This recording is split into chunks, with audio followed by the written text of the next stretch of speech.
and the truth will make you free. So when I was a young Christian, after I became a Christian, I said, Lord, there are so many churches here, all holding the Bible, born-again churches, Brethren, Pentecostal, Baptist, Methodist, many of them preaching the new birth, the different varieties of Pentecostal, like the different varieties of tea you get.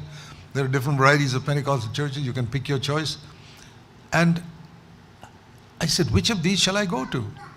I tried this church, that church. I went to many churches. This is the verse that helped me.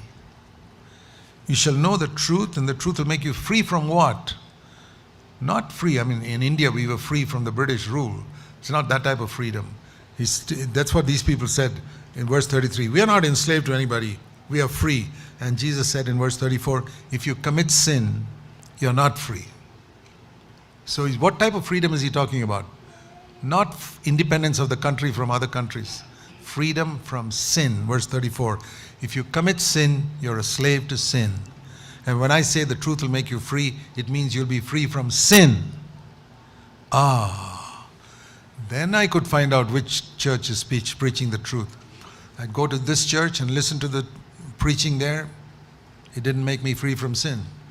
There were gossipers, backbiters, and all types of people sitting there. And they made me like that. You go to another church and they're talking about something else. They're talking about Israel or talking about millennium and so many other things, but I'm still defeated by sin. Maybe what they're preaching is all right, but another church I go, it's all psychology. Human psychology. And there are many Christian preachers who don't talk radically against sin. They just be nice to everybody and, treat your cat nicely and your dog nicely and be nice to everyone and help people and help the widows and bring them along to church and do something good like that. Yeah, but I'm still defeated by sin. All these things are good. I'm not saying you shouldn't be nice to your cat or dog. Go right ahead and do that. But if you're defeated by sin, brother, all that is no use. It's just psychology. I said, I want to go where the preaching makes me free from sin. That is the truth. It's a narrow way. I agree that not many churches that do that. But I want to be in such churches all my life.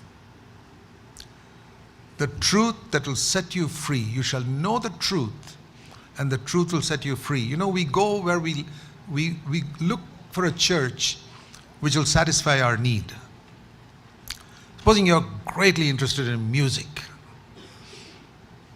You go to a church where the music is great, especially if they got some special type of lights. I forget the names, strobe lights or something, all over the platform, and it's like these rock musicians. And they also stand like this. They don't all stand in line. One will be here, one will be here, one will be here with different instruments. Exactly like the way rock musicians have their programs. And some people like that. They say, we have a wonderful time. But they go home and they divorce their wives, and it doesn't matter. We go to this church. Pastor himself is probably divorced.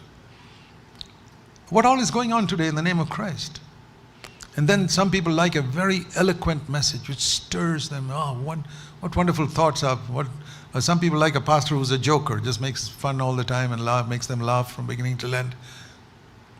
You need to find a church where you'll be free from sin. You shall know the truth will set you free from sin. So that's where I discovered. Now I know which church to join. They're all talking about the truth, but the real truth is that which will free me from sin, which challenges me to give up the smallest sin in my life. Don't you want to be treated by a doctor who hates disease 100%? I mean, if your child is sick, let's say, the love of a mother for a child is the greatest love there is in the world.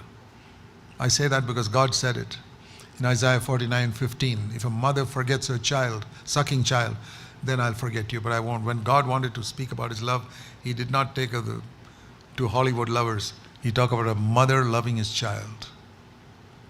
That's how God loves us. And take a mother's love for his child. Supposing your child has got 10 sicknesses. Would you be happy if 8 of them are cured?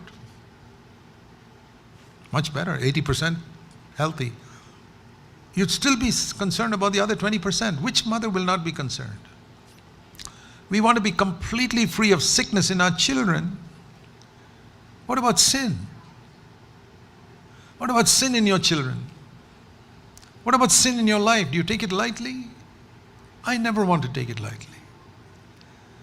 To me, the people in the church which I have responsibility for, they are my children. They're all my children. I don't want to see sin in their life. I don't want to scold them for it, but I want to show them how to escape it.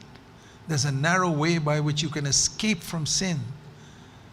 The devil may be this side and that side, but he can't touch you. Like I told you, those lions are chained. There's a way through them. Without sinning, you can go through. The truth will set you free.